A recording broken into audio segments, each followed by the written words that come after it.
এবার IL-T20-তে বাজিমাত করলেন মুস্তাফিজুর রহমান। দেশ ছেড়ে গিয়ে পেয়েছেন একাদশে ডাক। সেখানে শুরুতে ব্যাট করে 161 রানের টার্গেট দাঁড় করায় তার দুবাই ক্যাপিটালস। জবাবে বল হাতে দুর্দান্ত করেন এই কাটার মাস্টার। আরো শুনুন প্রতিবেদন।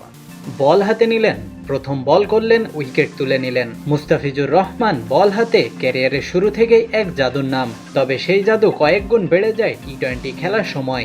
ছোট ফরম্যাটে তার শুরু আর শেষের ওভার কতটা ভয়ঙ্কর তা IPL এর বড় বড় লিগগুলোতে প্রমাণিত।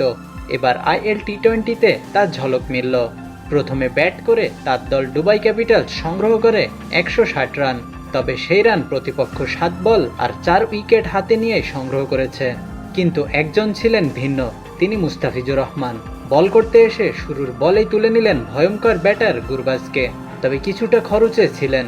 দ্বিতীয় ওভারে কিছু ভালো করলেও পেতে পারতেন উইকেট, বরং ক্যাচ ছেড়ে 4 করে দেয় ফিল্ডার। তাতেই সেই ওভারে খরচে হয়ে যায়। তবে সেই মুস্তাফিজ তার ইনিংস শেষ করেন সেরা বোলার হিসেবে। 4 ওভারে দেন মাত্র 26 রান, তুলে নেন 2 উইকেট। সাধারণত ফিল্ডিংয়ে খারাপ করলেও এই দিন ঠিকই জোড়া ক্যাচ লুফে নেন কাটার মাস্টার মুস্তাফিজ। তাই ম্যাচ শেষে Dubai Capitals bowler of the ম্যাচও নির্বাচিত হন মুস্তাফিজুর রহমানই।